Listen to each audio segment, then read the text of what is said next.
While we're thrilled with what we've seen from Karlo Matkovic in Summer League, he'd still be the worst starting center in the division. So that's why trading for Deandre Ayton solves not just the center position, but multiple problems for the Pels. I'll break down the deal in today's episode of Locked On Pelicans. Let's go.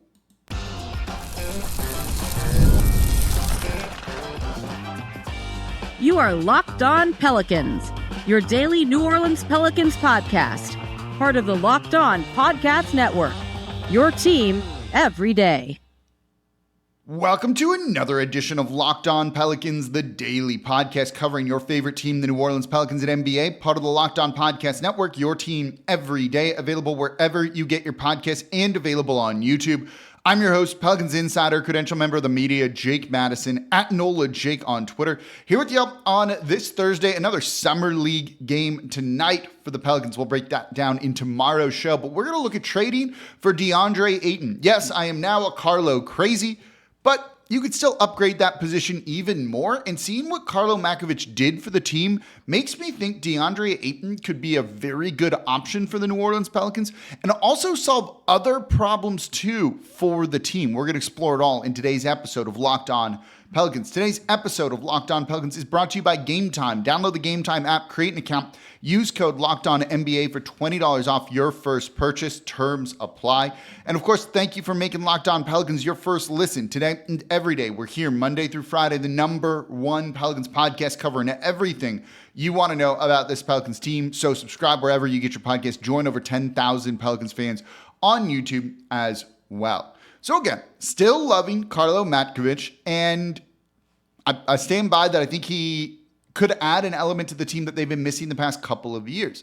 But so could other players, and Karlo is unproven, untested at the NBA level.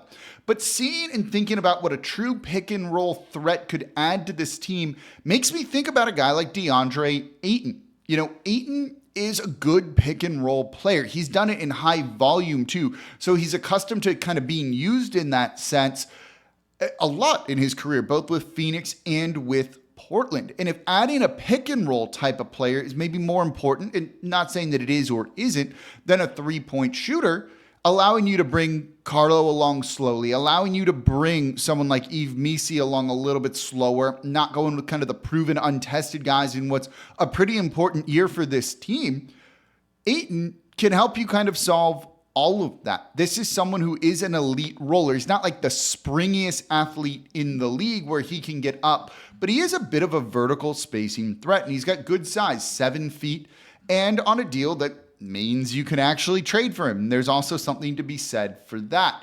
So adding him in as the pick and roll man for DeJounte Murray, CJ McCollum, even Zion Williamson, I think can really open things up, because one of the things that we talked about in yesterday's show was look at how the guard play was elevated because they had an actual pick and roll big man to play with. And look, Jonas Valanciunas is not a pick and roll big. You know, we don't know what you have in Yves Missi. Daniel Theis is not a pick and roll big man either. And we'll look at Robert Covington as a cheap option in the third segment of today's show, but he's not like a pick and roll big man. You want to add a dominating part of that to this team, and also a bigger body and someone who's been there before that has done a good job or can do a good job against people like Victor Wembanyama, against Zach Edey and Jaren Jackson Jr. of the Memphis Grizzlies, and some of the other players that you're going to have to face in the Western Conference. You know, Daniel Gafford or Derek Lively II with the Dallas Mavericks are completely spaced there.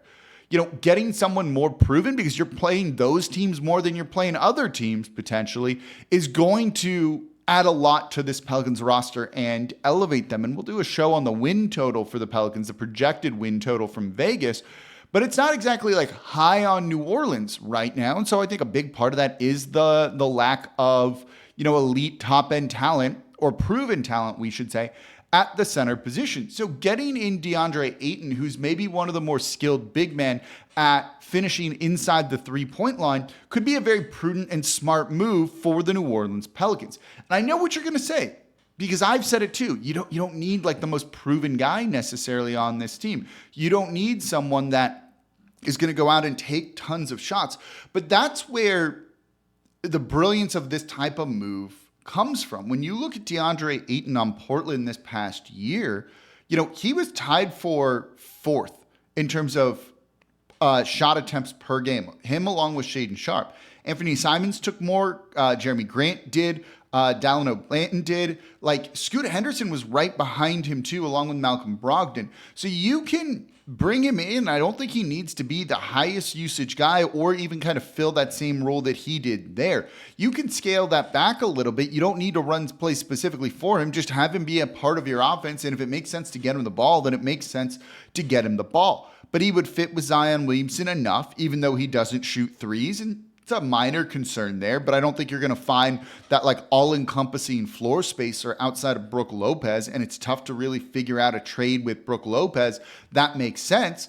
But a trade for Deandre Ayton seems to work, and I really think it could be as simple as Deandre Ayton in a first-round pick for Brandon Ingram. Maybe we need to scale back the expectations of what we think the return on Brandon Ingram should be because of the contract situation that he finds himself in and that the Pelicans find himself in.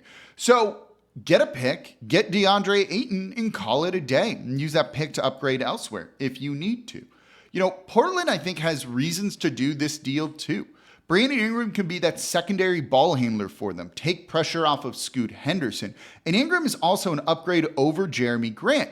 And then that allows the Blazers to trade Jeremy Grant to the Los Angeles Lakers, a team that he's been linked to in the past. If you trade a first-round pick in Ayton for Brandon Ingram and then trade Jeremy Grant for two first-round picks, something like that, you've still netted out a positive in that, first-round pick category of everything. It also gets them off of Ayton's money a little bit earlier. He's got 2 years left on his deal. Brandon Ingram just has one, but they just drafted Donovan Clingan. They don't want to pay Ayton $30-something million for the next couple of seasons when that's the guy that you really want to be playing, and he's looked really, really good in Summer League. And for New Orleans, if you do it as a straight-up trade with nothing else included in this actually ducks them under the luxury tax right now. They'd still need to sign someone else that might bump them right back over, but it gives them just that little extra bit of financial flexibility here, and that, I think, is a worthwhile thing to do. So it makes sense to me, at least, and I'm not the Portland guy here. Maybe I should throw that idea out to Mike Richmond, our past first point guard here of the Locked On NBA, Locked On Podcast Network. I know where I work. But I think it does make a lot of sense for both teams and then just opens things up more in the future for the Portland Trailblazers to do other things. So let's start with that, right? That just adds a starting center and I want to say a high-level one, but a good one to this Pelicans team. Do you like that trade? DeAndre Ayton and a pick for Brandon Ingram. Simple as that. Yes, no, something else? Let me know in the comments down below on YouTube. And that's just from the starting center perspective. What this also does is make it a little bit easier to figure out the rest of your roster and the starting lineup, because right now, and I've asked you all this question, who do you start? This is really tough to figure out. Too many cooks, too many good players, and not enough starting spots. And how do you build a balanced starting lineup with what you have? Now, this maybe alleviates some of that. Let's look at that coming up here next in today's episode of Locked On Pelicans. Today's episode of Locked On Pelicans is brought to you by Game Time. You've got to download the Game Time app because it is my go-to ticketing app. I've just purchased some tickets on there to a soccer exhibition game that I really wanted to go to. And if you're traveling for the summer, not in New Orleans, and there's a Major League Baseball team in the city you're in, use Game Time to go get some tickets. Check out the ballpark. It's the summer. Being outside, snacks, drinks, watching a baseball game is just as American as it gets. And Game Time is an authorized ticket marketplace of Major League Baseball, which makes getting tickets faster and easier. And one thing you can keep an eye on is prices on the Game Time app actually go down the closer it gets to the first pitch. So if you're looking for last minute tickets, the app to use is Game Time. And it's not just for sporting events. You have it for theater, concerts, comedy, so many other things. And it's always the best time to buy because with the lowest price guarantee, Game Time will credit you 110% of the difference if you find tickets in the same section and row for less. So take the guesswork out of buying MLB tickets with Game Time. Download the Game Time app, create an account, and use code LOCKEDONNBA for $20 off your first purchase. Terms apply. Again, create an account, redeem code LOCKEDONNBA for $20 off. Download Game Time today. Last minute tickets, lowest prices guaranteed. And thank you for making Locked On Pelicans your first listen today and every day. We're here Monday through Friday, the #1 Pelicans podcast covering everything you want to know about this Pelicans team. So please subscribe wherever you get your podcast. Join over 10,000 Pelicans fans on YouTube as well. And now for your second listen, Locked On Saints is going to be at training camp starting next week in Irvine. Ross Jackson's going to be boots on the ground for everything black and gold. Subscribe to the Locked On Saints podcast wherever you get your podcast, part of the Locked On Podcast Network, your team every day. And become an everydayer of Locked On Pelicans. That means you listen Monday through Friday. And if you are, I appreciate y'all so much. I want to do something special for the everydayers. Still trying to kind of figure out what that is, but we're going to do something. If you're an everydayer, let me know in the comments down below. So by trading, look, they still would like to trade Brandon Ingram. They're open to keeping Brandon Ingram too. I think every option is on the table. Right now, I'd say it's looking more and more like they're going to keep him. But if you can find a deal that makes sense to upgrade the center position, I think New Orleans would do that. But also trading away Brandon Ingram sorts out some of the starting lineup issues for you. Because right now, it's complicated to figure out. There's some easy solutions, but I don't know if those are necessarily realistic solutions for that sort of thing. Here are the players that you have. Look, Zion is starting, right? DeJounte Murray is starting. A center will start. That's 3 of the 5 spots right now, right? Then right now you have Brandon Ingram, CJ McCollum, Herb Jones, and Trey Murphy are the other people in contention. Herb Jones has started every game pretty much since his rookie year, right? Can you actually drop him? I mean, maybe. You know, CJ McCollum was paid $36 million. Would he actually be okay being dropped? And given his three-point shooting, is that something that you can do? Trey Murphy fits in the starting lineup next to Zion Williamson so well. The defense and rebounding aren't quite there, though the rebounding got better as the season went on. But more shooting around Zion is something that you truly need. Can he be a starter? I think the case for that is yes, and I think New Orleans, the Pelicans, would like to start him in some capacity.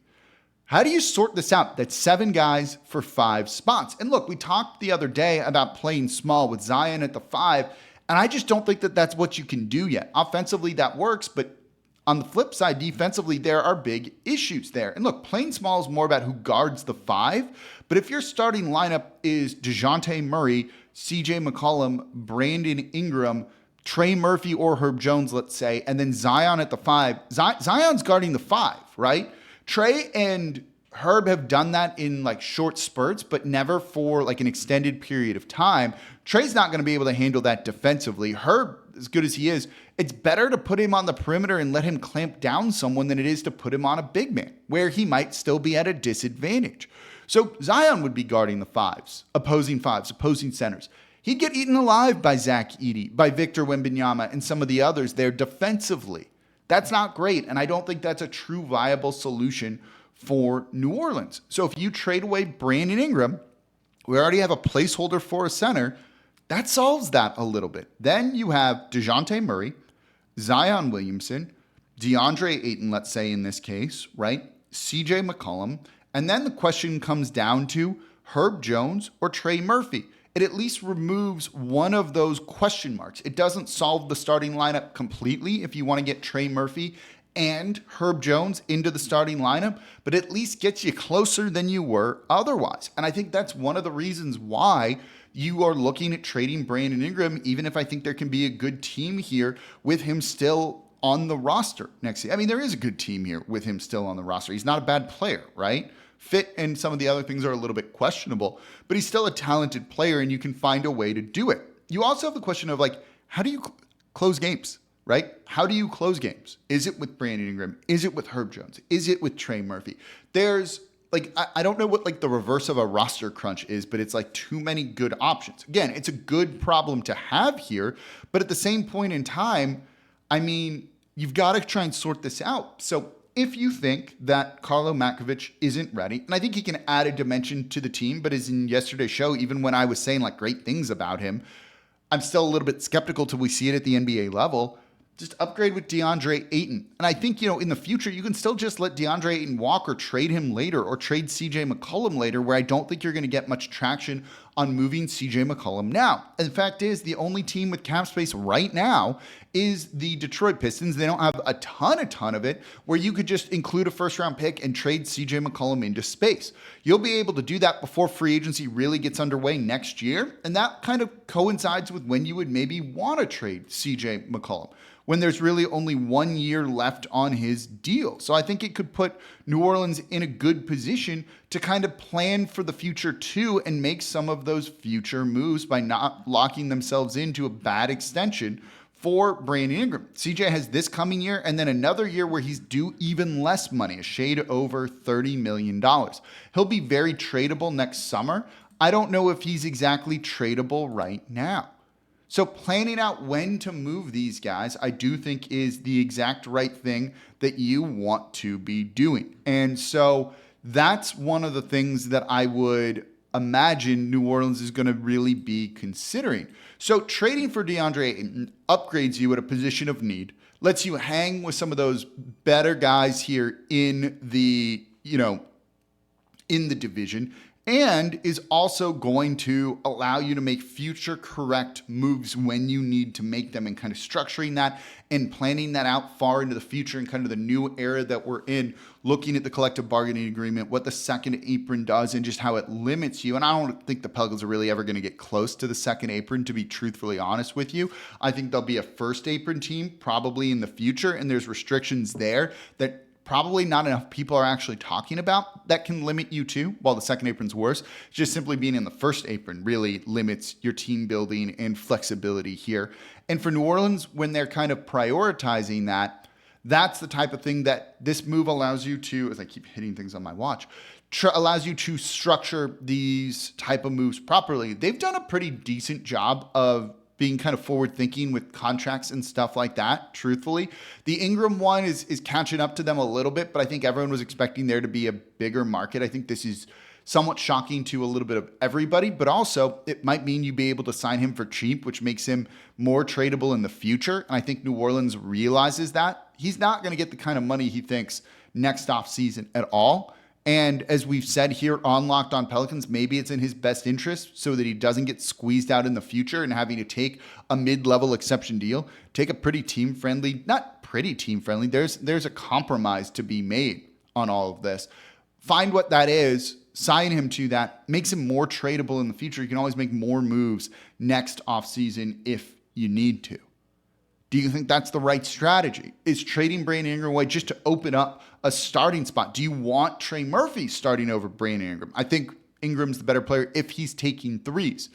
But that's where this comes into question. If he were to be like, I'm going to take 10 threes per game as a starter this coming year, sign me up for that version of Brandon Ingram. I would love to see that. And as I've said here, I do think he's being introspective about this and realize that the way he's playing is kind of actively hurting him right now. Could that change the way he'll look in the future? And I think the answer to that could actually be yes. And maybe that means you get a very good version of Brandon Ingram. Not that he would raise his trade value, but just fit on this team better. And that would make me feel a little bit better about more long-term money for him when it comes to all of that. But say they don't trade for Brandon Ingram, but they want to add a little bit more depth at center. Maybe someone who's got more starting experience than Daniel Tice, who has some, but not nearly as much as someone else that you could get.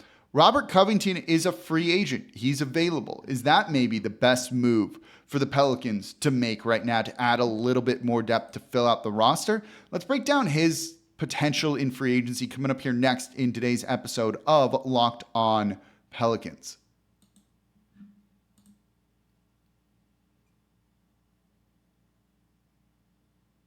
And thank you for making Locked On Pelicans your first listen today and every day. We're here Monday through Friday, the #1 Pelicans podcast, covering everything you want to know about this Pelicans team. So please subscribe wherever you get your podcast.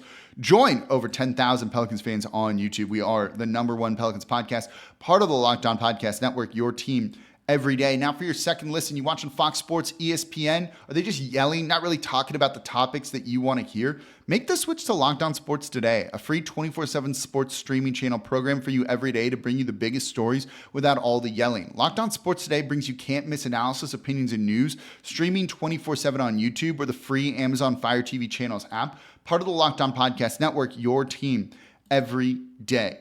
So there's some beeping going on, and I have literally no idea what it is, and it's driving me absolutely insane here. So I apologize if that's coming through on the show, and I'm not sure that it is. This is super weird.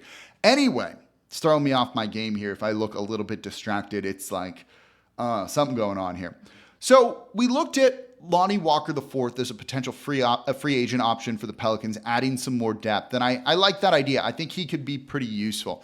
But a friend of mine, shout out to Zach, asked about Robert Covington the other day from me. And he makes a good point of, if you're trying to play small and fast, like Robert Covington is kind of the prototypical, play small big man and has done it for an exceptionally long time in the NBA. The problem is, I just don't think it's the right move. So you could get him for dirt cheap, and then your center position would be Robert Covington, Karlo Matkovic, Daniel Tice, Yves Missi, and Jeremiah Robinson Earl. You could do worse with that. I mean, I don't think it's like a lead, but like you could have less, I guess, at the center spot there. It gives you a couple of different looks, and it's somewhat of a center by committee, even if I don't think that that's a particularly smart thing to go about and try and do. But you could. Covington, if you want to play small, of all of those options, is a guy who's done it the most at the NBA level. Matkovic and Missi haven't. Daniel Tice can be a starter, but I wouldn't call him like a small ball 5 that does some of that stuff and allows you to play super fast necessarily, whereas Covington can. This is a guy who at times has taken tons of three-pointers. For his career, and this has gone down the past couple of years because of lack of minutes, he takes almost 6 attempts from 3 per game in his career, shoots it at 36%. That's far better than Daniel Tice, a much better track record on volume and all of that. So he kind of fits in from that regard. The problem is he's just older, aging, and hasn't done it at a high level in a really long time. Just 26 games last season, just 29 games last season between the Clippers and the Philadelphia 76ers. And he averaged, where'd the numbers just go? 4.4 points per game, 3.3 rebounds. If rebounding is going to be a problem for New Orleans, Robert Covington really isn't it. He's not like an exceptionally elite rebounder. He's definitely above average for being kind of an undersized small ball 5. He's 6'7", 6'8", definitely plays much bigger. But you compare him to someone like Deandre Ayton, let's say, Ayton, who is an elite defensive rebounder.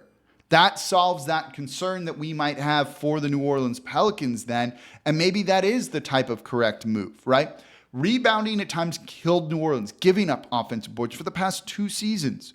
But if you get someone that will play, and that's Deandre Ayton, who, by the way, connections to Willie Green in Phoenix there, and you go out and he gets an elite defensive rebounder for you, that could definitely work.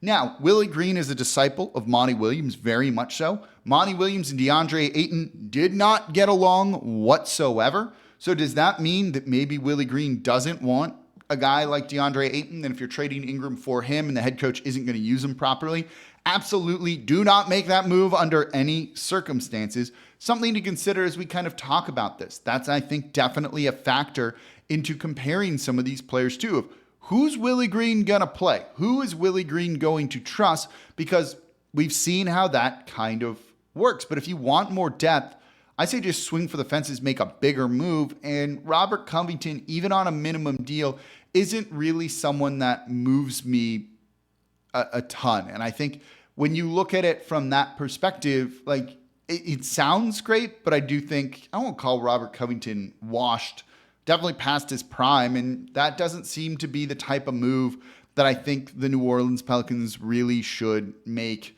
in any sense here. Do you agree? Do you disagree? Let me know in the comments down below. So 2 more Summer League games will still be on Karlo Matkovic watch when it comes to all of this because, look, somewhat of a Karlo crazy right now is just on ESPN radio here in New Orleans talking about that with Gus Kattengill. Gus had some very positive things to say. He's there with the team in Summer League looking at all of these guys. So he's seeing kind of firsthand what they look like. He thought the Karlo Matkovic game was also impressive, moving like an NBA player, looking more polished. I'm still really excited to see what he can do. Is he ready to play 30 minutes per game in the NBA? I'm skeptical about that. So why not get someone who does what he does and allows you to bring him all along a little bit slower, even if Karlo probably thinks he can play those sorts of minutes in the NBA right now. So we'll cover the game on Friday, get you set for the weekend and all of that. More trade talk too here on the Locked On Pelicans podcast, part of the Locked On Podcast Network, your team every day. As always, I'm your host, Jake Madison, at NolaJake on Twitter, and I'll be back with y'all tomorrow to recap the 4th Summer League game.